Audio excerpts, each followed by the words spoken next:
You have a real change in the way we deal with religion in America today. Particularly in the 20th century, if you're older millennial, somewhere in that range, you heard about freedom of religion. That's what America's all about. No, that's really not true.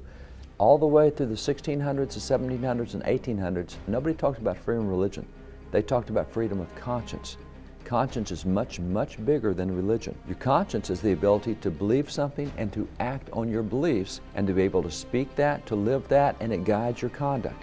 Freedom of conscience, if it's not hinged on the duties owed to the Creator, is basically human anarchy. Then everybody could determine for themselves what their conscience required. The government has no business whatsoever intruding upon what you believe. If the government can tell you what you can believe and not believe, then it can certainly dictate what you can say or not say. Everything else in the First Amendment is predicated upon your ability and your basic human right to believe as you wish to believe. Judges also have First Amendment rights, and liberals are attempting to abrogate academic and judiciary First Amendment rights because they have no tolerance for the philosophy of a conservative. No tolerance for anything that may have something to do with the Judeo-Christian ethic. Everybody takes his or her value system into the public square. So if I'm elected and I happen to be an evangelical Christian, which I am, I believe the Bible, I take those values with me. Nobody ever suggests, not constitutionally, that I should leave those values at the door. Judge Day and I have been friends for a number of years. We haven't seen each other frequently during a lot of that time, but I was aware when he went on the bench of the Marion County Circuit Court. He's just one of the most decent, straightforward, honorable, nice guys you'd ever want to meet. It's not in his character, it's not in his DNA to knowingly violate the law. Judges in Oregon, as in most states, may solemnize weddings, but they don't have to. It's not a judicial duty. Like the florist, like the baker, he says, my religious faith does not permit me, does not allow me to participate in a same-sex wedding ceremony. He gave an instruction to his chief staff person.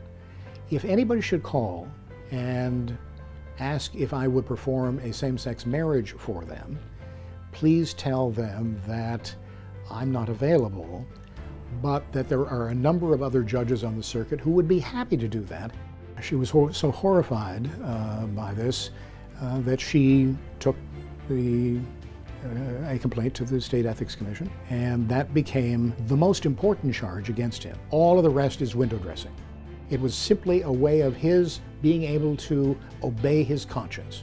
He's progressive, has pushed this cause within or without side of the justice system in Oregon, and have decided that this is a guy whose pelt has got to be hung on the wall to show that the liberal ideas are better for Oregon.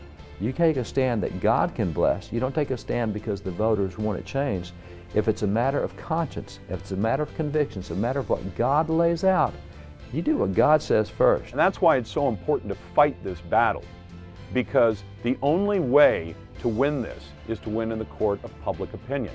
And to do that, you have to be able to get a message out. And the problem is the mainstream media in the state of Oregon dances to the same sheet of music.